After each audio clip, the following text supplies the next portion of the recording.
Good morning, everyone. It is 9:01, and since I promised everyone that you'll be able to set your clocks by our agenda, I am going to start today's presentation right now. Please note that in order for us to have sufficient capacity on Zoom for the anticipated number of participants, we needed to conduct this conference in meeting mode versus webinar mode. So I respectfully request that everyone please keep your mute buttons on to avoid any distracting background noise. So welcome to the first of our 3 Southern California Energy Innovation Network showcase events. This one featuring 6 of our late stage companies that are currently pursuing Series A and Series B capital raises. I'm Marty Turok, and I've been leading strategic programs for Cleantech San Diego since it was founded in 2007. Cleantech San Diego is a not-for-profit business association with the mission of accelerating clean technology innovation and promoting the equitable deployment of sustainable solutions for the benefit of the economy, the environment, and all members of the community. Our stakeholders include more than 120 local businesses, universities, governments, and nonprofits. Cleantech San Diego positions San Diego as a leader in the clean tech industry by fostering collaborations across the public, private, academic landscape, engaging in advocacy efforts to promote clean tech priorities, and encouraging investment in San Diego. By way of background, in the 2016 timeframe, the California Energy Commission and the California Public Utilities Commission completed an analysis wherein they extrapolated California's adoption rates of energy efficiency, renewables, and electric vehicles, and they identified a significant gap to the achievement of the state's 2030 greenhouse gas targets. It was clear that a business as usual approach was not going to work. So they allocated $60 million in EPIC grant funding and tendered 3 solicitations that created the state's energy innovation ecosystem, at the heart of which are 4 startup incubators supported by the $25 million CalSeed non-dilutive grant program and Guidehouse Insights special projects, most notably the new statewide Empower Innovation Network platform that I'll share with you in my closing remarks. As it turns out that just 2 weeks ago, the CEC held the 6th annual EPIC Symposium, where for the first time they conducted a pitch competition featuring 13 of the best startups from across the 4 incubators and CalSeed. And I'm proud to report that our SCEIN companies won 4 of the 5 first annual California Energy Visionary Awards. You'll be hearing from Oriana Bretschker of Aquacycl as our first presenter today, and Dover Janis, CEO of IBM Energy, will be presenting next Thursday. So don't forget about our energy innovators here in San Diego, Imperial, Riverside, and San Bernardino counties when you're looking to identify the new breakthrough energy technologies and business models. Which brings up one subtle point that I'd like to clarify up front. Whereas Cleantech San Diego, true to its name, is an advocate for all aspects of sustainability, including energy, water, air, and waste, because the SCEIN's funding comes from the CEC's EPIC program, the Electric Program Investment Charge. We are only permitted to engage with companies that will ultimately deliver tangible benefits to California electric ratepayers. But as you can see on our 5 block of eligible technologies, our playpen covers the full gamut of electrical technologies, including the smart grid and energy services and the EV infrastructure component of clean transportation. And you'll be able to see for yourself as today's presentations will be covering technologies that span 4 of these 5 primary electrical energy technology domains. Zach Dobbin, our SCEIN program manager, and I provide strategic program leadership and reporting to the CEC, but we have partnerships with all of the entities that you see on this slide, and that's how we provide a one-stop shop to our entrepreneurs with everything that they need except capital. And of course, one of our primary objectives for conducting this series of showcase events is to hopefully connect our SCEIN companies with potential investors. Before we get started, I thought it would be appropriate to kick off this Energy Showcase series with a concise summary of the scientific data that's the basis for California's and most of the world's focus on decarbonization. The mechanism of greenhouse gas warming effect is actually pretty straightforward. Solar radiation incident on the Earth provides visible light and heat. Some of that solar radiation is reflected, and the infrared wavelength is absorbed by the greenhouse gases, 76% of which is carbon dioxide. The resonant frequency of all the greenhouse gases causes them to vibrate and oscillate, and in so doing, emit energy in all directions, including right back down to the Earth's surface. The free oxygen and nitrogen molecules in the atmosphere don't have that same resonance frequency. So without the buildup of greenhouse gases in the atmosphere, that infrared re-radiation would just continue back out into space. This graph is the Keeling curve, the atmospheric carbon dioxide record at Mauna Loa, Hawaii, started by Charles David Keeling with Scripps Institute of Oceanography in late 1958. It shows that carbon dioxide has been steadily increasing almost 25% to over 400 parts per million since Keeling started recording this data.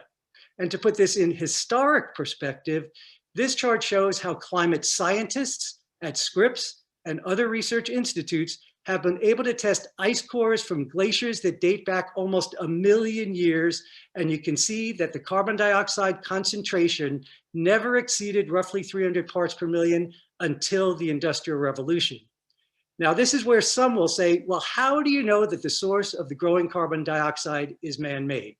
And this final graph here is the isotopic signature, also referred to as the human fingerprint of atmospheric carbon dioxide. Botanists have observed that plants prefer carbon dioxide with the carbon-12 isotope versus the carbon-13 isotope for their photosynthesis.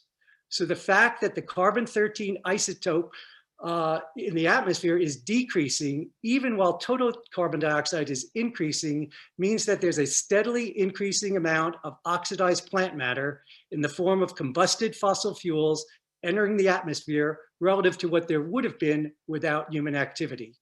This figure proves that the increase in carbon dioxide shown in the Keeling curve is attributable to human activity and not some other spurious carbon dioxide input like volcanoes or ocean emissions that have that higher carbon-13 fingerprint.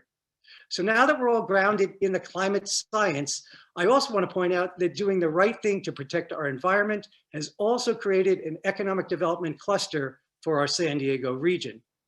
In our latest industry update, the cleantech industry in San Diego accounts for $7.1 billion and 40,000 jobs.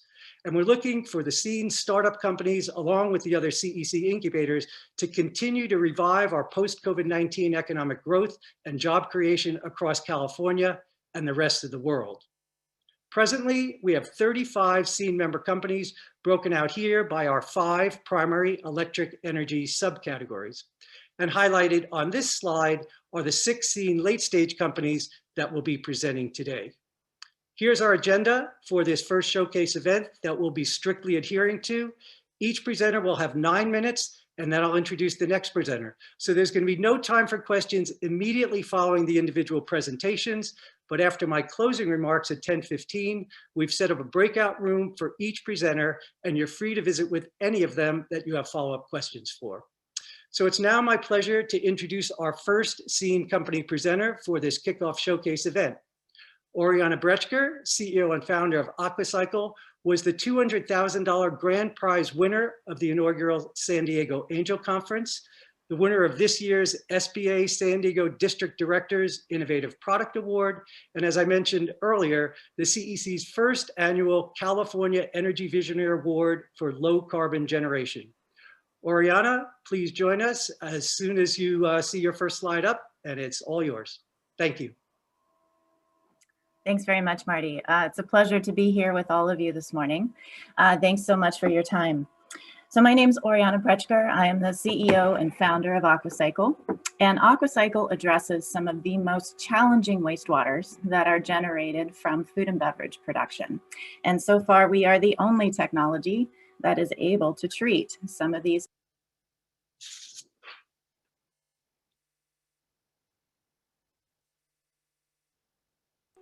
Next slide, please. So when I say ultra high strength wastewater, I'm talking about wastewaters that are 100 times to 1,000 times more concentrated in organic carbon than what you see in a typical city sewer. So this is chemical oxygen demand, COD, or total suspended solid, TSS, upwards of around 100,000 to 10,000 parts per million respectively. Right now, companies that generate waste streams like this are discharging to a city sewer, which costs a lot of money, but sometimes they're not allowed to actually discharge to the sewer simply because the centralized treatment system cannot handle this level of concentration. In that case, they have to haul these wastewaters off-site and land apply them, which has a significant environmental impact in addition to massive costs. These facilities may pay anywhere from $1 million to $2 million per year just managing these low volume, high strength waste streams. And many of these companies like Pepsi-Cola, Coca-Cola, Mars Wrigley are seeking sustainable solutions really to enable their triple bottom line. Next slide, please. That's where Aquacycl comes in. We provide a plug and play technology. It modularly scales to the customer need. We sit on site and we provide wastewater treatment as a service. So we treat that wastewater locally, providing a savings of 20 to 60% relative to discharge to sewer or hauling off-site. We've already demonstrated the technology successfully with customers like Anheuser-Busch and Mars Wrigley. And we know that the system works very well in dynamic production environments where you have periodic shutdowns, where you see consistent changes in flow and concentration that come out of the plant. The other big benefit that we provide to the customer is that we are, as a part of our service, providing real-time monitoring and remote controls, which means that we're decreasing the amount of personnel that's required to operate this system. You don't need a 24/7 operator. Next slide, please. And so this is what the technology looks like. It's literally a little black box. The bioelectrochemical treatment technology is that breakout that you see there. That's that small box. It's about the size of a standard car battery. We use naturally existing bacteria already present in the wastewater that we're treating or sourced from the local environment. We bring the bacteria into that little reactor, and those bacteria start to form biofilms or fixed films on the surfaces inside of each reactor, those vertical cylinders that you see in the breakout there. The bacteria start to use those surfaces as a way to respire or way to breathe. And in that respiration process, they're giving up electrons. We move those electrons across a circuit, producing DC power. And we can capture that power to offset the energy requirement of our system. And in some cases, we can actually be net energy positive. Now we stack these units together like Legos, essentially inside a standard size shipping container. So what you see there is a 40-foot example. We can fit 640 of these reactors in there, and that can treat anywhere from 5,000 gallons to 10,000 gallons a day, removing 90% of the carbon load in a 9 to 12 hour residence time, producing over 2,000 kilowatt hours a day and saving our customers on their discharge costs at the same time. Next slide, please. We're addressing a huge market. $8 billion is essentially what our customers are paying now to manage these waste streams. And as we are driving down our cost of goods, as we're scaling our manufacturing, we're now able to open up new value propositions into other industries as well. And that's our goal in the future. Ultimately, achieving distributed wastewater treatment within sewage and residential wastewaters as well. But already, we're operating across a multi-year contract period with a 70% gross margin. Our contracts with our customers will range anywhere from a monthly fee of $6,000 a month up to $55,000 a month, depending on the contract size. Next slide, please. And while COVID has limited our ability to actually install equipment on customer sites, we have seen our customers significantly growing in their revenue opportunities. Hershey alone increased their sales 10% relative to 2019 in just March. And that's consistently increased over the COVID period here. And so that more chocolate means more wastewater. And so we've actually seen a significant increase in sales inquiries over this period. Next slide, please. And so here's some examples of the demonstrations we've installed. Mars Wrigley is there on the left, Anheuser-Busch in the middle, and we have a system, one of our earliest technology systems installed in Tijuana. The systems our technology is patented. We've got 3 utility patents awarded. We've got 3 design patents awarded, and 2 more utility patents expected to award within this year. Hardware is done. The product development is done. We've demonstrated it with paying customers, and we just signed our first master service agreement with the 2nd largest beverage company in the world. We'll be rolling out a unit to them in January. We're also in negotiation on contracts valued up to $5 million that could close within this year, this next quarter. We have manufacturing already established in South Korea, Tijuana, and here in San Diego. Next slide, please. And so how we stack up relative to other technologies. We offer the fastest treatment times on the market, high reliability. We can handle those production environments and all the variability that comes with them. And we are the only technology that can address these ultra high waste streams directly without dilution. The energy that we recover is meaningful energy, and in fact, 25% higher than anaerobic digestion at our maximum recovery efficiencies. And we don't produce a lot of secondary sludge, which is also another problem that comes along with these other technologies, such as conventional anaerobic digestion or membrane bioreactors. We do all of our energy generation without making biogas. This is DC power. We charge a battery pack and we run our systems off the battery pack, or we make that power available to the customer on their site as DC power. Next slide, please. And so our team is ready to execute. Myself and my co-founders, Ryoji and Sophia, we've all worked together for several years, and we cover the technology and manufacturing side of things. We've got an awesome sales and marketing team together. They've got 15 years of experience as individuals in their respective fields. Baji Gaburi, long career at GE Water and Power, was previously working with our former competitor, Cambrian Innovation, closed $12.5 million for them. We're very excited to have him on our team now. Julie Aquinio, also tremendous in marketing B2B hardware sales over the last 20 years. And our advisors and board are deeply rooted in water. Our board members, Anil and Michael, have strong foundations in entrepreneurship and have had successful exits, so keeping us and the business on track. Next slide, please.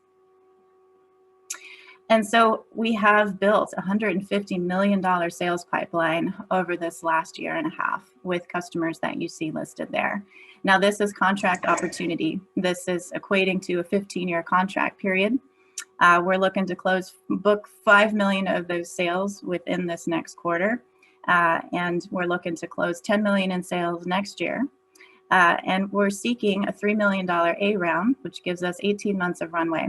This enables us to optimize our product, mostly in automation. So automating our manufacturing, driving down our cost of goods, and enabling a faster deployment to our customers. Next slide, please. And so we anticipate profitability in late 2022 and getting up to $35 million in revenue easily by 2025. Now, this is a conservative estimate relative to sales. This captures 74 projects with 20 different companies. However, once we're able to co-market with the customer that we're deploying to in January, which will happen in 21, our sales pipeline is going to burst open, and we can easily get to 100 million in sales by 2025. Next slide, please. So we're seeking a lead for our A round. We're very excited to talk to anybody who'd like to learn more. And thanks very much for your time. Excellent. Thank you, Oriana. And we're pretty much right on time now. So let's, Zach, if you could queue up Kitu and Rick Kornfeld's presentation. I'd like to introduce Rick, and we'll continue right on. You know, every day now, there are an increasing number of new distributed solar PV systems and EV charging systems being deployed all over the world. But how are the utilities and the grid operators going to know when all of these new behind-the-meter assets are consuming or returning power to the grid? Well, Kitu Systems has developed a unique communication protocol that meets both IEEE 2030.5 as well as California's Rule 21, which requires that all smart meters must be able to communicate their operating status. And Rick Kornfeld, their president and CEO, is going to tell you how this has led to commercial traction with several utilities and even some OEM car manufacturers. So Rick, it's all yours. All right, well, thank you very much, Marty, and thank you everyone for attending. So next slide, please. So I'll start a little bit about our background. Next, please. So we are, as Marty mentioned, we are a software company. We are fundamentally in the space of carving out and defining a interconnection platform and a series of standards that go with that to coordinate customer-owned, primarily customer-owned devices that are part of the electric grid. Normally, these are called DER, distributed energy resources, and for the most part, these include solar, battery storage, and electric vehicle. We knew very early on that it was important to have a set of open international standards to really create the kind of scale that's necessary to be effective. We led the standardization of what Marty mentioned is called IEEE 2030.5. It's an international standard. And we also wrote the implementation plan for California and other states for how to use this in order to stabilize the grid in the presence of these devices. We do have deployments throughout California, and in fact, the United States and beyond in some international. You can see on the upper right some of those, working with some of the most important and leaders in this space, from utilities, DERMS, distributed energy management system providers, end device manufacturers and service providers. Now, while we don't supply DER hardware ourselves, we of course are part of the ecosystem, and you can see the overall market size that's just growing. And we're seeing that growing not just in California, but worldwide, whether that's the growth of DER or the growth of the electric vehicle and electric vehicle supplying energy either to the home, business, or to the grid. All right, next slide, please. We have a seasoned team. This is our management team coming primarily from communication systems. I won't spend a lot of time on this, but from some great companies, some local companies like Qualcomm, Dot Wireless, Maycom, which is really in many ways the root of the tree for communication systems in San Diego, and other companies. Next slide. A little bit about the market. Next, please. So what we've had in the past in our electric grid is one-way flow of electrons. Our electric grid was designed for that. What we have today is something very different, which is a two-way flow. That's because we have generation happening within the grid itself, and we also have a situation where there are very large loads that were not necessarily anticipated, like electric vehicles. You know, there are, I suppose, multiple ways to go solve the problems and leverage the opportunities associated with this new distributed generation sort of model. One is to do a fundamental upgrade of the grid itself that would probably cost $1 trillion. The other is to be smart about how you coordinate the operation of the devices in the grid. That coordination, next slide, please. That coordination is really what we call the new energy networks. New energy networks have to have certain characteristics. They have to be intelligent, and intelligence and how intelligence is distributed throughout the networks is a critical piece of it. They have to be resilient, and they have to not only be resilient from a communication perspective, but allow for additional resiliency in terms of our electric grid. They have to be adaptive, efficient. I won't go through all of this, and scalable. And again, for these to be effective, they have to scale to millions, literally millions of devices. Next slide, please.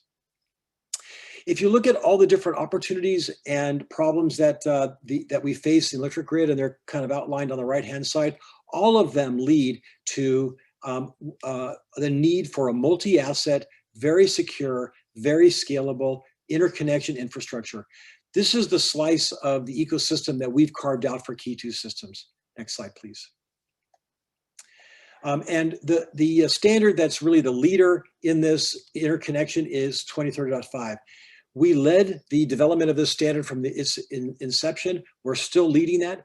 We wrote the interoperability plan for California Rule 21, which is the basis for Hawaii, Australia, and throughout the United States.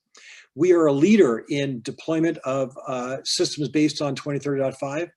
And I will say that as well, we're not myopic about 2030.5. We believe 2030.5 is the right standard for a lot of situations, but of course, we also have other standards that we implement, and we implement a whole series of applications and value add on top of the standard. Next slide, please.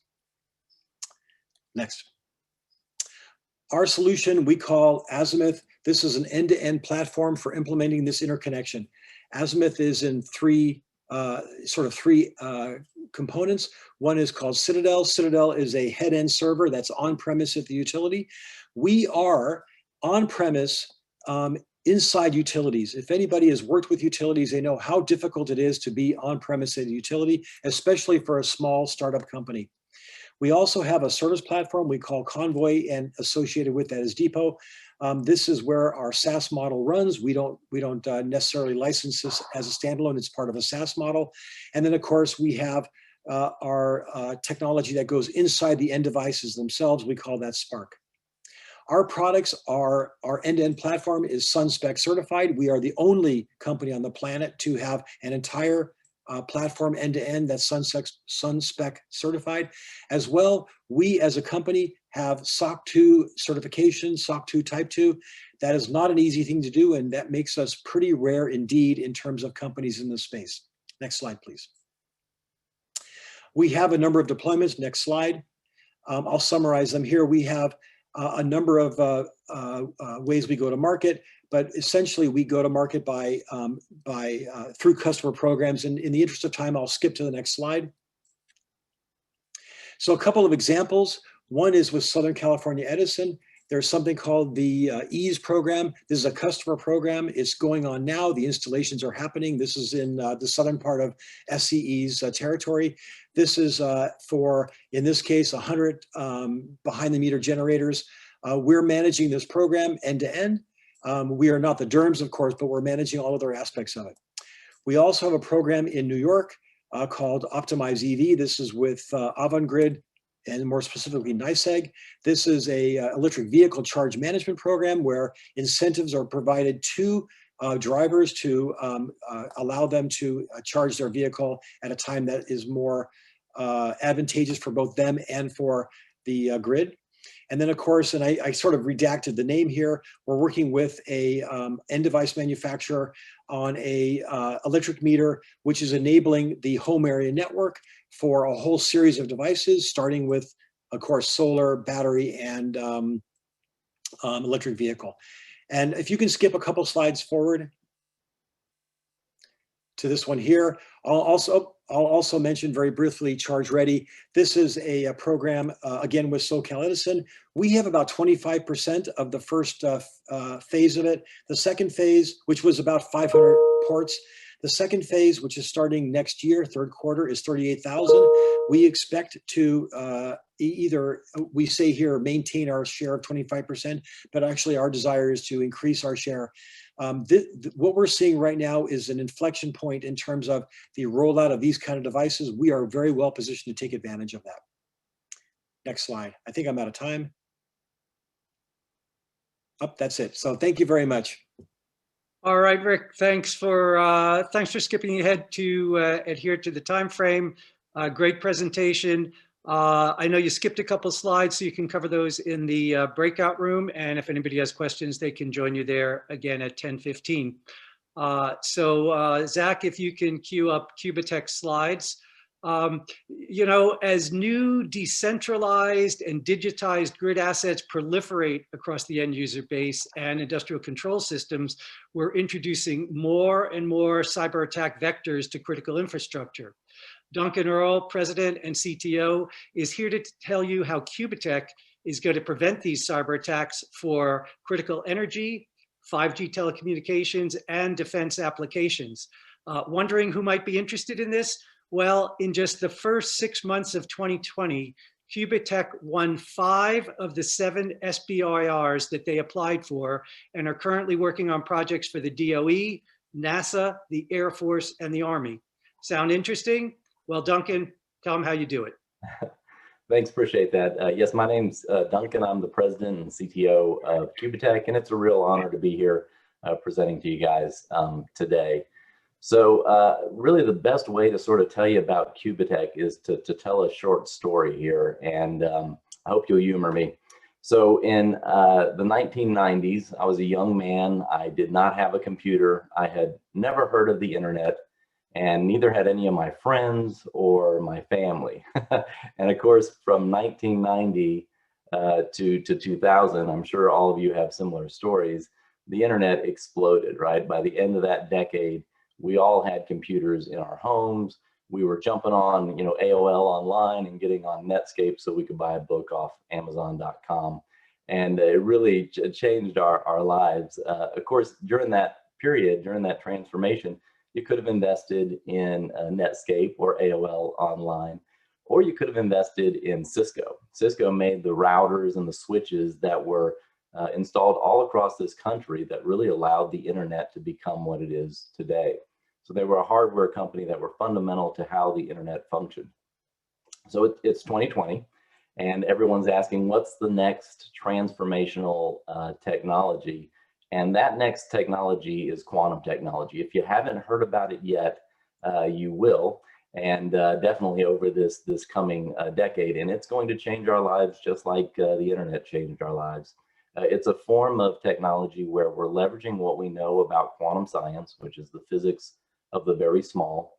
We're understanding how these phenomena work at the quantum level, and we're then leveraging those to build computers, quantum computers, that are literally billions of times faster than the computers we use today. It's going to revolutionize artificial intelligence, medicine, data mining, all of these really key topics that people are already advancing with existing computers, just going to explode under quantum computers. In addition, this same technology can be leveraged to build ultra secure networks that are very simple to maintain and provide security that lasts for a very, very long time. So quantum technology is going to be the new internet over the coming decade. And that's what Quibitekk is involved in. Just like Cisco built the routers that powered the internet, Quibitekk builds the key components that powers all of this quantum technology. Specifically, this is entangled photon sources, it's single photon counting detectors, and it's quantum key distribution systems. And please, next slide, please. So Quibitekk, that's really our focus. It's on building these components that's going to drive this next revolution. We're the only company in the United States that currently builds entangled photon sources. And as you'll see in this presentation, there's a number of demonstrations we're doing this year and in the coming years that really establish that position. Next slide, please. So the reason I'm talking to you today is we're looking to raise a Series A, $10 million Series A round, which will give us runway for 2 years. And it's to take the core technology that we've built over the last 5-6 years and to ultimately push those into products and solutions for a variety of different spaces. But because this presentation today is really focused on energy, I want to not talk in such a sort of a grand scale, and I'd like to focus specifically on how quantum helps the energy space and can protect the networks that run the electrical grid. Next slide, please. I'm going to skip over a couple of these. Again, the market is very large, but I really want to focus more on a specific track and get down into the weeds on how this affects the energy sector. Next slide. Next slide. Just I'll pause here really quickly. Again, on the larger market side, Quibitekk is a leader in this space. We're working closely with the Department of Energy, major national labs, and major utilities. Just before COVID hit, we had a really nice demonstration where we showed kind of the first link, this 52-mile link, which is really a part of something that they call the secure quantum internet. Be happy to go into more detail about this in the breakout session, but it just gives you a little flavor for the larger picture of what we can do. Next slide, please. Okay, so let's get down to specifics. Everybody talks about quantum technology in general terms, but how do you take quantum physics, actually make a product that's useful today, and then get that into the market space? Next slide, please. So this is a picture of one of our quantum key distribution systems, which basically harnesses the physics of quantum to provide ultra secure communications between endpoints on a fiber optic network. This is actually installed in a utility, and I'll tell you a little bit more about how it's being used. The really critical takeaway, if you take nothing else away from this presentation, the thing I want to convey is that this technology is a hardware-based technology. There's no mathematical algorithms or software that runs the security or underpins the security of the system. It's really based on physics, and that makes it a very, very simple cryptographic system to implement. So you get great security, plus you get simplicity. And that's absolutely key for the utility industry. If you look at the millions of devices that control our electrical grid, right now, those are being controlled and communicated with on networks that really are not secure. They're isolated as best they can be, but they're not, they don't really run any type of a cryptographic security wrapper on their communications. And the reason that is because those existing solutions for securing electrical grid networks, they're really software-based and too complicated, and they would cause a reliability issue for these utilities. So what we're offering is a much simpler solution. It's a hardware-based solution. There's no software involved. It lasts, its security lasts for the lifetime of the grid, and the system can be implemented with very little overhead or maintenance that would in any way impact reliability for the electrical grid. Next slide. So how do you use physics to secure communications? I am not going to have enough time to really treat this properly, but just to kind of give a quick example, what we're using is a phenomenon called entanglement. And you can imagine that you have, let's start with the classical version of this. You've got these two Plinko toys where you drop a coin in the top. You've got two people, Alice and Bob. And every time they drop a coin in their Plinko device, they ultimately get a random output. The more coins Alice drops in, the more random output she gets, and the same for Bob. They are truly random outputs where this key lands in this Plinko device with each coin they drop, but they're not in any way related. So Alice has a list of random results, Bob has a list of random results, but they don't agree in any way. That's not terribly useful. If you do the same experiment with entangled coins, a special kind of coin, then Alice and Bob will get random results, but those random results will always be the same. So that means they end up with a cryptographic key of random numbers that only Alice and Bob have. That is a very useful tool because that is essentially how cryptography works. So entanglement is the phenomenon by which you can establish these cryptographic keys between two parties on a network. Next slide, please. So if you look physically at how this device works, for our utilities, we have two substations that might want to talk. They've got existing communication equipment already at their substations. We install a quantum receiver at each end, connect them through an optical fiber. It shares entangled photons. We generate keys, and those keys ultimately are used to secure the communications. Next slide. Again, I'd be happy to go through this in more detail in the breakout session. We're bringing this to market through a couple of key ways. We have a space focus and we have a terrestrial focus. We're working with the Department of Energy to do a demonstration with EPB, which is a major utility in Chattanooga. Ultimately, that leads to a 100 substation rollout, again through DOE. As the technology is proven, federally owned assets are our initial customers, and then as price drops, we're focused on non-federal customers. Next slide. We've got a great IP portfolio, over 60 patents, again, only US company to offer this technology. Next slide. Some of our key partners here, we actually have probably 2 or 3 times slides, the number of partners that are shown on this slide. Next slide. Great management team. Sorry, I'm gonna have to keep skipping. Next slide. I just want to get to the key part here. You know, we're doing about $3 million in revenue and we're growing quickly. We've got 15 employees. We've got to stay ahead of the competition, keeping our costs low, reducing the size of our systems, growing our IP portfolio, and holding the hands of the early adopters is really how we're going to break open some of these markets. So we're looking to raise $10 million, which gives us a runway of 2 years. And I apologize, I couldn't go into more detail on some of those slides, but I'd be happy to do that on the breakout session. Thank you so much, Duncan. That was great. And you're still keeping us on time, so I appreciate that very much. Zach, if you can queue up UCAP, we'll just continue right on.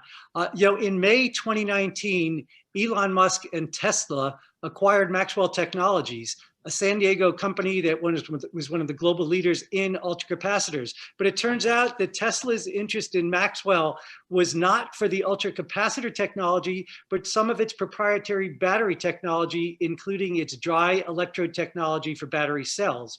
So Gordon Shank pulled together a leadership team from Maxwell Technologies' core ultracapacitor business, which they've spun out from Tesla as UCAP Power. They have product, they have customers, and they're currently finalizing a Series A investment round and immediately following up with a Series B capital raise to support their forecast to revenue growth of 200 million by 2024. So Gordon, tell us how you're going to do that. Thank you, Marty. That's a great intro, and thanks to everybody on the call today. Appreciate your attention. As Marty pointed out, next slide, please. As Marty pointed out, we are a spin out, if you will, of Maxwell Technologies. I'm very proud and happy to have an awesome team. This team's worked together to basically have a great exit for Maxwell. We've also got a lot of good deep bench strength from a variety of different companies, and a lot of us have worked together before, both in large companies and in startups.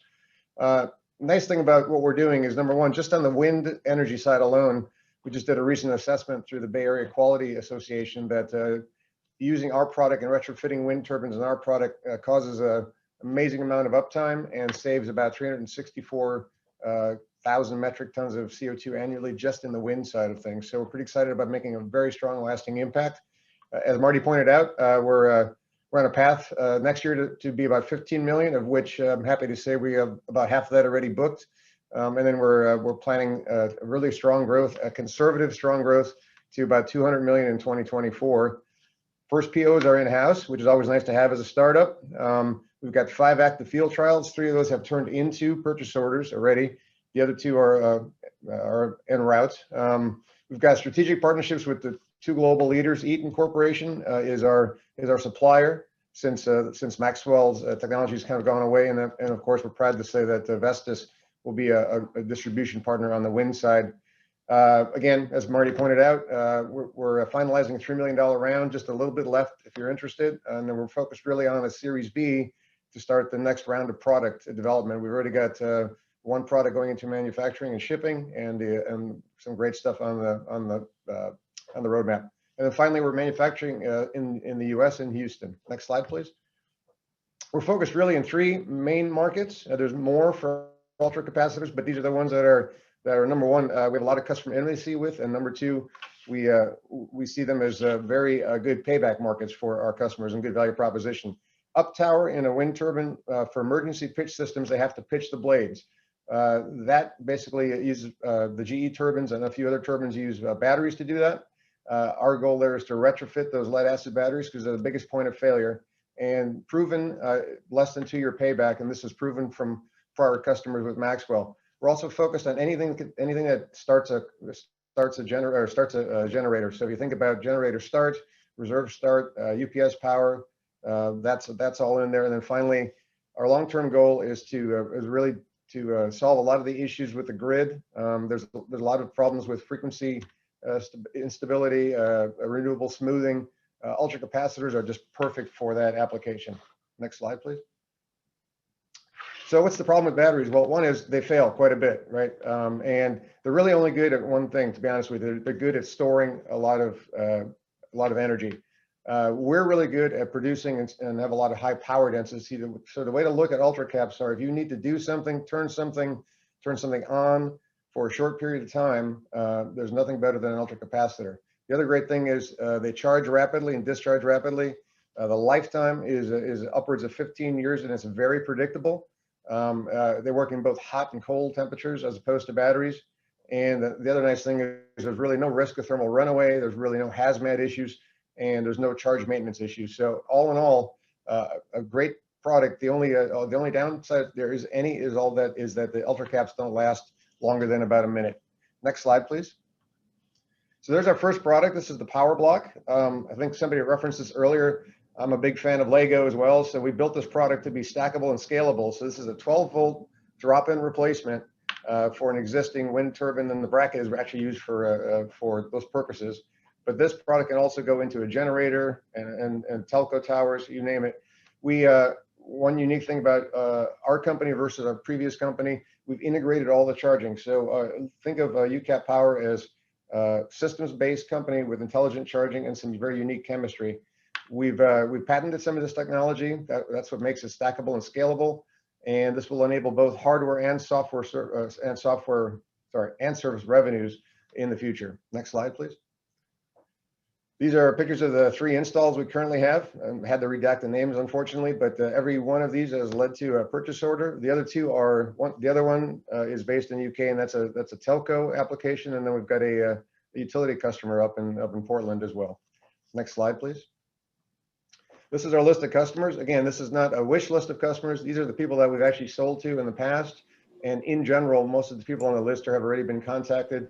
I guess the good side about Tesla deciding to not continue with Maxwell is that everybody came and started calling us. So we're pretty happy to be engaged with these customers again, and we're looking forward to a great business there. Next slide, please. From terms of, in standpoint of competitive advantage, if you look on the far right side of your screen, you'll notice that our power block that we've designed, which is the first product I just showed you, actually outperforms our original product at Maxwell. So we're pretty happy to say that we've outdone ourselves, which is great. And then if you look at it versus a battery, lithium and a lead acid battery, you can see that from a standpoint of maximum power, typical life, cycle time, there really is nothing better. Again, if you need a lot amount of power for a short period of time, there's really nothing better out there. We do have a few competitors. The slide got a little messed up there, but the main thing to point out is that ironically, some of these people we actually enabled as competitors when we started this entire market at Maxwell. So the good news is we own most of the customers and we have the highest degree of intimacy there. On the left-hand side, you'll notice that we've, as I pointed out earlier, we're focused on advanced chemistry. We're focused on integrated charging and intelligent charging and basically integrating to a small system. Next slide, please. As I pointed out, we're on track to hit that $15 million number, and that's very conservative. You can see just from the bar graph, a lot of that is focused on the wind retrofit. However, ironically, and however, we've already started with a utility and we've already started with a telco, so we might see those other markets for uptime and upstart grow more quickly. We are looking, we're finalizing the $3 million round. I am looking to do an $8 million Series B as a very fast follow-on. The right-hand side would show you the use of proceeds regarding that, and I'm happy to talk about that in the breakout room. We do expect to be EBITDA positive next year, which is also fantastic, and we look forward to talking to anybody about our Series B. Next slide, please. And nothing happens without a super awesome, fantastic team, and there they are. You can see that most of us have worked together not just at Maxwell, but at prior companies, and we're again very happy to be working together. And again, I'm very happy and proud of this team. Next slide, please. And that's it. I think I got under the minute there. Thank you. Thank you, Gordon. And yes, you great presentation. You also surprised us, and we're actually a little bit ahead of time. Oh. Not that we were expecting that, but Zach and I have a contingency plan, and Okay. we call it climate clippings. So Zach, why don't you share one of the recent headlines from the news that ties in with what we're doing that maybe our audience hasn't heard? Yeah, thanks, Marty. So I'd like to let everyone know that, with carbon dioxide emissions of just over 9,000 megatons, China takes first place. The US follows suit with just under 5,000 megatons, and India is ranked third with just over 2,000 megatons. In terms of carbon dioxide per capita emissions, Saudi Arabia is first and Australia is second. And the US rounds off the top 3 with 15 tons of CO2 emissions per capita, global warming statistics indicate. So lots of CO2 going into the atmosphere. Thanks, Zach. So again, a little climate clipping to share with you. We'll have some of those if we have any other breaks. So let's move right on to XENDEE. If I had $1 for every time I heard or read the word microgrid this year, I could retire, right? So why is it that microgrids have become so popular? Well, it's pretty simple. They allow both public and private enterprises to reduce costs, reduce greenhouse gas emissions, enhance grid resiliency, particularly in face of the potential public safety power shutoffs, which are now the primary wildfire mitigation process for the state's IOUs. XENDEE has one of the most powerful and fastest software platforms for evaluating many competing variables that enter into this complex techno-economic analysis. When the DoD tendered a competitive solicitation earlier this year to select a standardized DERM software platform for their microgrid analysis, they selected XENDEE, and the Army actually tweeted about it. So it's my pleasure to introduce to you Adib Nasli, founder and CEO of XENDEE. Thank you, Marty. Hi, everyone. My name is Adib. It's a pleasure to have this opportunity to speak with you about XENDEE. Next slide, please. We are a San Diego software company focused, as Marty mentioned, around the microgrid space, and we're very focused on providing an end-to-end platform and a microgrid operating system that can provide validation around the resilience and financeability of these projects from initial screening through operations. Next slide, please. We are an experienced management team of business, technology, and science professionals in the power and energy sector, with a proven track record of returning outsized returns to investors. Next slide, please. When we looked at the microgrid space and really what was holding back the mass adoption of the technology, we saw that there was a lack of confidence from both the developer side, vendors, and bankers in the financeability of these systems and the true value streams they can provide. And when you look at a microgrid, it's a very complicated problem because of all the different technologies, use cases, operational strategies, everything that goes into it. It's really an overwhelming combination of constraints that come into a decision that's beyond human scale, beyond the spreadsheet. And when we looked at what really the market was struggling with was a lack of a decision support system and a lack of a standardized approach. And these were all leading to slow quoting, the RFP processes being very slow, and these were killing sales. And when we asked, what was the underlying challenge, we saw that there was a lot of fear around the business case and around the bankability of the projects. Next slide, please. So we solve this. We bring, through our operating system, we bring everything to work together. We handle almost any technology out there.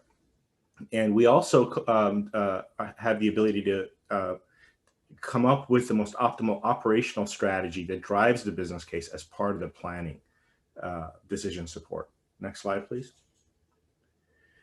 So we have developed a financial decision support system that deals not only with the bankability, but also with the technical design of the system as well, the physics of it.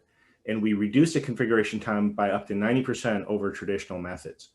And this allows business development folks and those at having the conversations at the customer side to really be able to be interactive with the customer, provide very accurate business case analysis results, while at the same time providing quotes in a timely manner. And we're developing 3 apps on top of our operating system.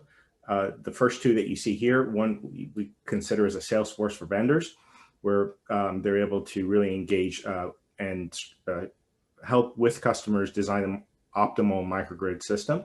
And then for financiers and investors, you can call it a FICO for projects, where we look at the bankability of these systems and the resilience that they're able to deliver and provide confidence to them around the capabilities of the project, delivering the returns or whatever the business objectives are that are required.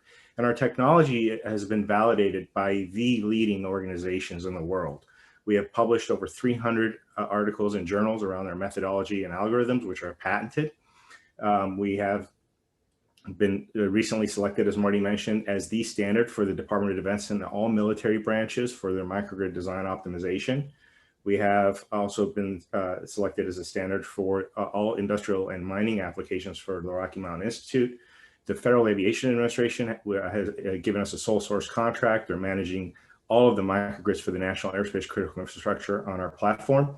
And we also have commercial customers like Shell and Worley. We're the world standard with Worley, which is the largest oil and gas and hydrocarbon energy services company in the world. Next slide, please. And what we provide, in addition to the technical design, is a very accurate financial performance analysis. This includes the metrics that typically investors care about, from the rate of return to net present value to detailed cash flow analyses. And we get into a level of detail and sophistication that is beyond the scope of traditional methods. Next slide, please. And this includes the ability to actually solve both the size and mix of technologies in combination with the optimal operational strategy. So how you operate a system is very important in how it's going to return whatever objective, whether it's economics, carbon emissions, resilience, or any combination of these. So you just give the system whatever your objective and goals are, what technologies you're interested in, and we deploy a sophisticated generative algorithm that automatically designs the system for you and validates it. Next slide, please. The third app that we have developed is a marketplace for energy transition for the petrochemical and hydrocarbon space with Worley. And this is a joint venture called Vecta, which we own 49% of and they own 51% of. And this is a marketplace where financiers, vendors, and planners and EPCs can come in and actually look at the projects that have been vetted and be able to then deliver services and equipment to the project. Next slide, please. We also have partnerships that cover from academia and research to industry and defense and space and aviation. And these drive a lot of the capabilities and helps us understand and always tune to the right market fit for our software. Next slide, please. We also, as part of these partnerships, have accredited capacity building courses so people can learn the software and become very proficient professionals in their space. At Arizona State University, under the funding of the Office of Naval Research, there's a microgrid boot camp that provides modular XENDEE training. And UC San Diego, through their online course, we provide a course that's part of the required certificate for power system engineering program. And through these online and interactive courses, we're able to deliver training capabilities at global scale. Next slide, please. So the underlying technology that we have is actually piggybacked on over $700 million in government R&D. And our Chief Technology Officer received the Presidential Science Award from the White House in 2014 for his work in the generative algorithms for microgrids and distributed energy resources. We have at least a 3-year head start. We have over 20 years of relationships in the industry within the power energy sector and the mission critical power sector. And as we mentioned earlier, we went through a competitive process with the Department of Defense, and we were recently selected as the standard for them. But we also have very large organizations, you saw, like Shell and Worley and many others that have selected us after thoroughly trying every piece of technology out there to really be able to plan, design, and make a decision on investment for projects. And everything that we publish, we patent ahead of time. So all of our technology is, the core technology is patented. We have other ones pending, and we plan on issuing others as well. Next slide, please. So there are links throughout this presentation to videos. So for the training, for the courses, and also there's just a general platform demonstration link that you can go to actually see the software in action. And I'd be happy to discuss any investment from strategics and VCs if there's interest. Thank you.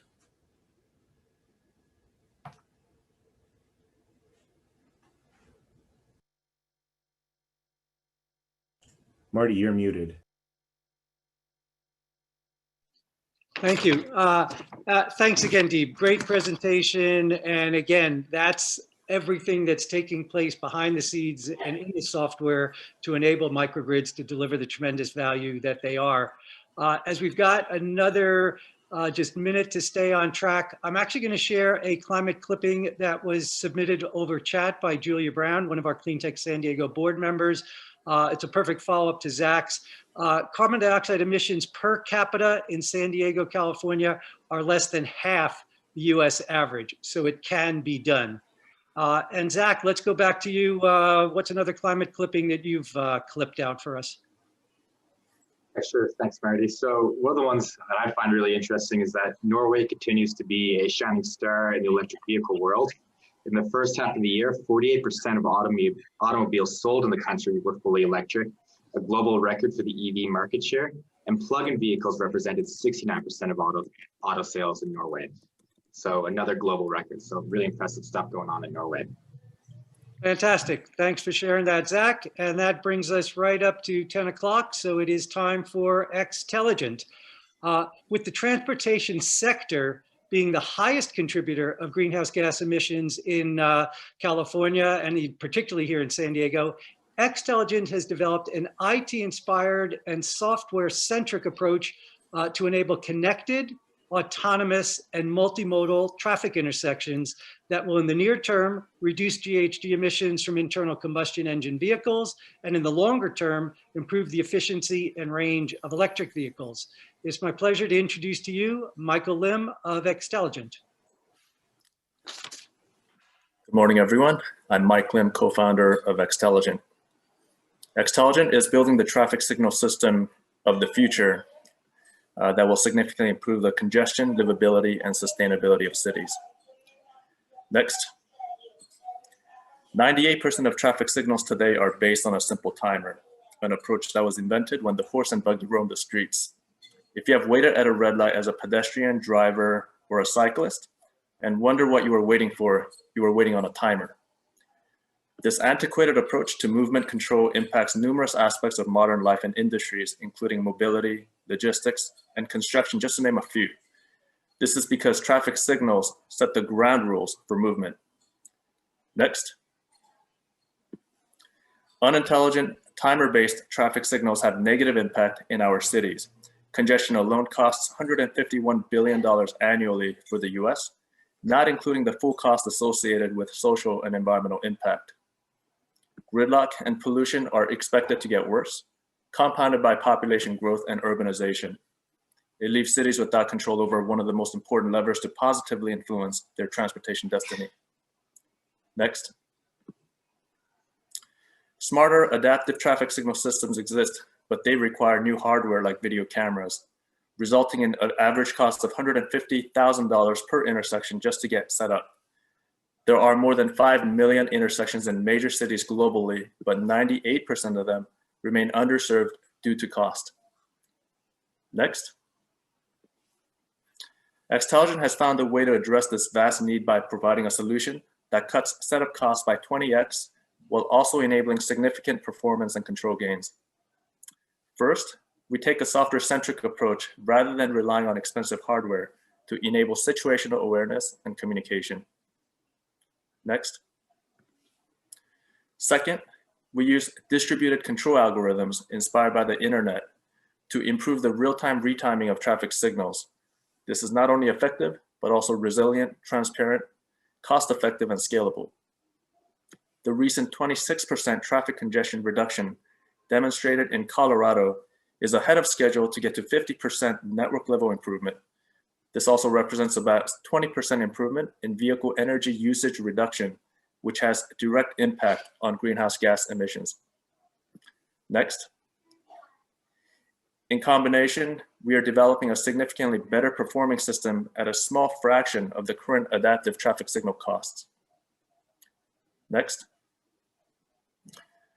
Traffic signals are absolutely essential infrastructure, and before one can access major projects, one needs to be trusted by notable public, private, and nonprofit organizations.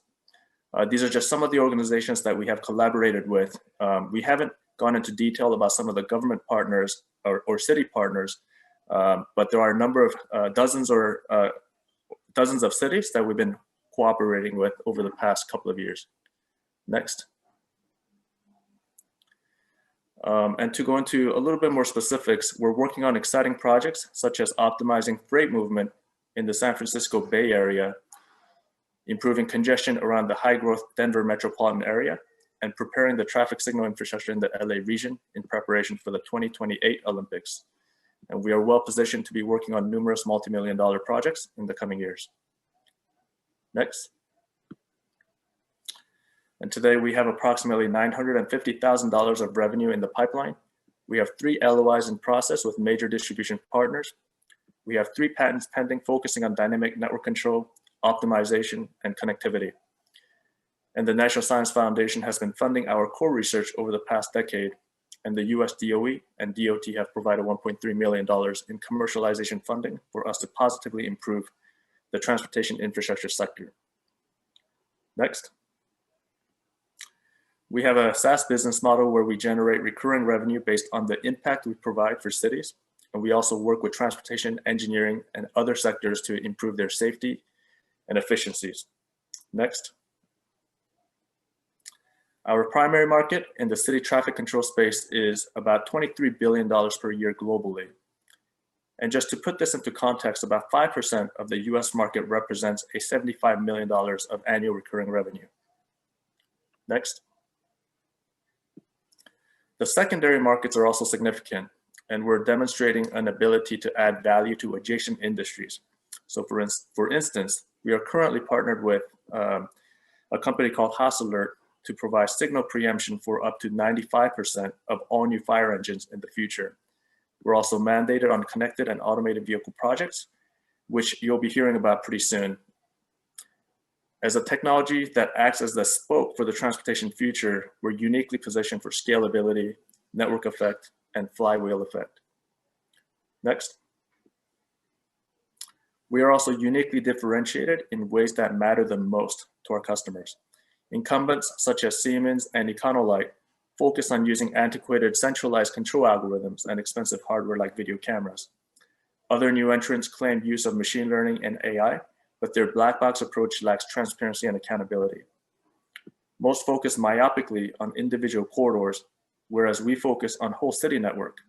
Only our approach is able to realize meaningful, transparent, and cost-effective traffic management benefits at scale. Next. Our team comprises top-tier connectivity and dynamic network control experts affiliated with MIT, USC, and Berkeley, data scientists and designers with experience from Apple and BMW, and former urban planners and city executives that used to procure technologies for cities like Los Angeles. We also have operations, sale, and business development experience with high-growth and VC-backed companies. And we are collectively committed to using technology to benefit society. Next. Xtelligent is building the next generation digital infrastructure company to greatly improve the productivity, livability, and sustainability of our cities.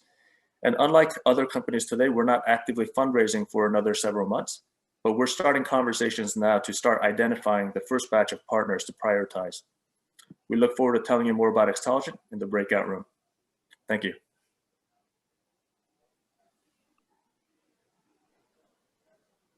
Thank you, Michael. That is another great presentation, and we're actually a little bit ahead of time. And I want to thank you and all of our SCEIN company presenters for sharing your exciting energy technology breakthroughs with us today. And I've got just a few brief closing comments.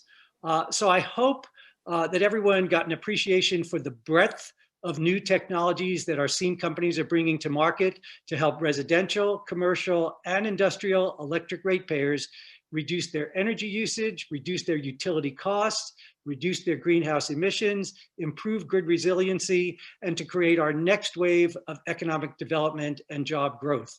And while we did not have any late-stage companies presenting on renewable energy generation breakthroughs in today's showcase, Uprise Energy will be presenting on November 12th, and Icarus RT will be presenting on November 19th.